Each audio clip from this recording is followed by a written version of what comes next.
Hay historias que se olvidan con el tiempo, historias que desaparecen como si nunca hubieran existido, pero hay otras que no. Hay historias que se quedan, que se transforman, que crecen con cada generación que las cuenta hasta convertirse en algo mucho más grande que la propia realidad, y esta es una de ellas. Una historia que no solo habla de una persona, sino de lo que ocurre cuando el poder no tiene límites, cuando el miedo se convierte en obsesión y cuando nadie está dispuesto a mirar de frente lo que está pasando. Para entenderla, tienes que imaginar un mundo completamente distinto al actual, un mundo donde la noche era realmente oscura, donde no existían las luces que hoy nos rodean, donde los bosques parecían interminables y cada sombra podía esconder algo, y donde el aislamiento no era algo raro, sino lo habitual. Un mundo donde el poder estaba concentrado en unas pocas manos, donde los nobles gobernaban sobre vidas enteras con un solo gesto, y donde quienes tenían autoridad podían decidir sobre la vida y la muerte de otros sin apenas consecuencias. Allí, cada gesto, cada mirada y cada decisión podía marcar la diferencia entre la vida y el olvido, y la historia que vas a escuchar nació en medio de ese mundo. En ese mundo nació Isabel Báthory, dentro de una de las familias más poderosas de su tiempo, rodeada de riqueza, educación y privilegios que la separaban completamente del resto de la sociedad, pero también rodeada de algo más inquietante, la violencia y la crueldad que se normalizaban en su entorno. Desde muy joven estuvo expuesta a castigos brutales hacia sirvientes y familiares menores, situaciones donde el dolor de otros no generaba compasión sino obediencia, y lo más perturbador no era que lo viera, sino cómo lo interiorizaba. Mientras otros podrían haber desarrollado rechazo o miedo, hay relatos que aseguran que ella observaba con una calma inquietante, como si estuviera aprendiendo, absorbiendo cada detalle, como si entendiera que el sufrimiento podía ser una herramienta, un medio para controlar y dominar. A los 15 años fue obligada a casarse con un noble guerrero, un hombre que pasaba la mayor parte del tiempo lejos, luchando en guerras, dejando a Isabel sola en un castillo enorme, aislado, rodeado de sirvientes y con un control absoluto sobre todo lo que ocurría dentro de esos muros.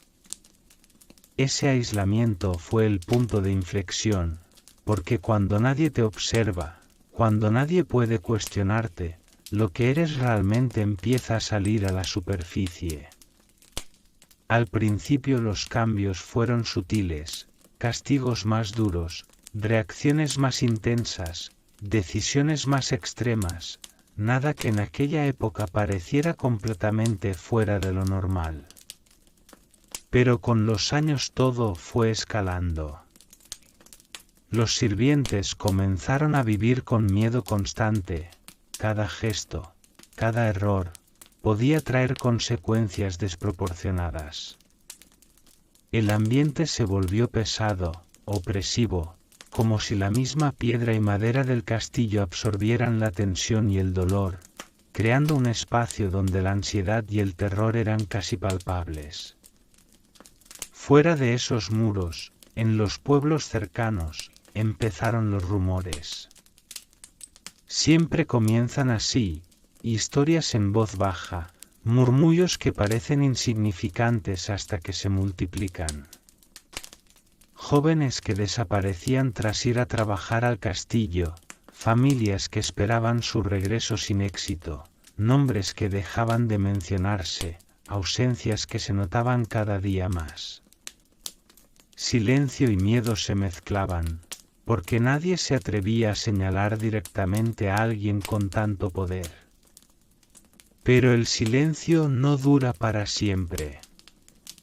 Con el tiempo, los rumores se multiplicaron. Demasiadas coincidencias, demasiadas desapariciones, demasiadas historias que encajaban entre sí, y entonces comenzaron a aparecer detalles más inquietantes, gritos en la noche, no gritos normales, sino gritos de dolor, desesperación, que algunos aseguraban escuchar desde fuera del castillo, luces encendidas a horas imposibles, actividad constante, como si dentro de esos muros nada descansara nunca.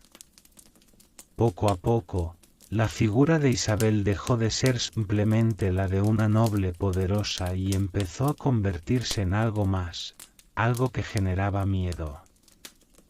Según los relatos, algo cambió dentro de ella, algo que transformó su violencia en una obsesión, el miedo al paso del tiempo, al envejecer, al perder aquello que en su mundo significaba poder, belleza y control. Ese miedo comenzó a dominarla, a ocupar cada pensamiento, cada acción, hasta convertirse en una idea fija. Ya no era simplemente temor, era necesidad. Una fuerza que la empujaba a buscar maneras de detener lo inevitable, a experimentar, a explorar límites que nadie antes había cruzado, y todo lo que hacía giraba alrededor de esa idea, construyendo un ciclo de obsesión cada vez más oscuro y aislante. Incluso entonces, el poder seguía marcando la diferencia. Isabel no fue juzgada como cualquier criminal. No hubo un juicio público como el que recibiría alguien común, no hubo ejecución ni castigo ejemplar. Fue encerrada en su propio castillo, en una torre aislada, rodeada de muros altos y puertas cerradas, donde pasó sus últimos años completamente sola, sin poder, sin contacto con el mundo exterior, obligada a enfrentarse a su propia historia y a los fantasmas de todo lo que había hecho o de lo que se decía que había hecho. El castillo, que una vez había sido símbolo de su autoridad y grandeza, se transformó en su prisión.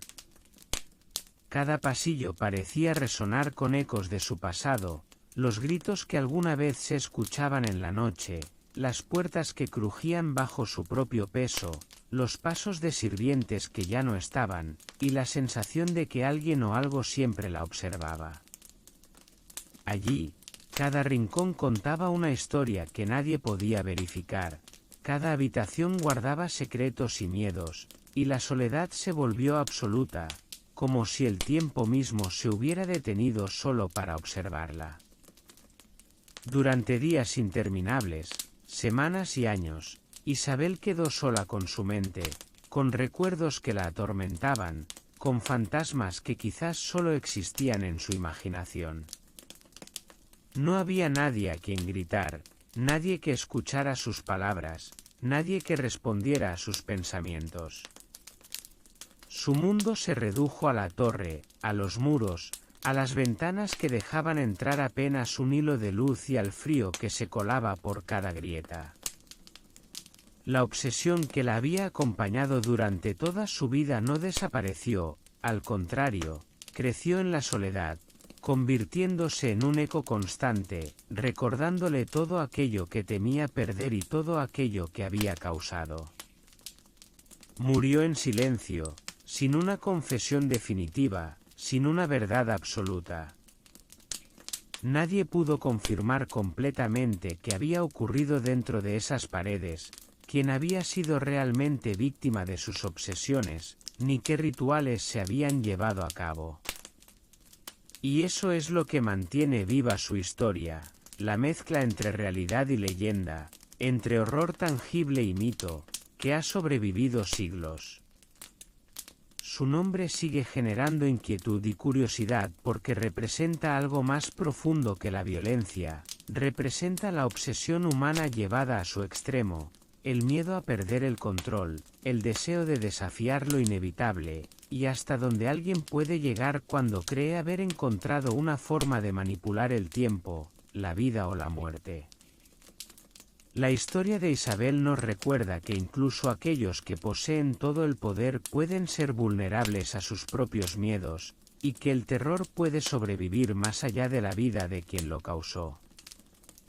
Se dice que, en los pueblos cercanos, las leyendas sobre la condesa sangrienta siguieron creciendo durante generaciones.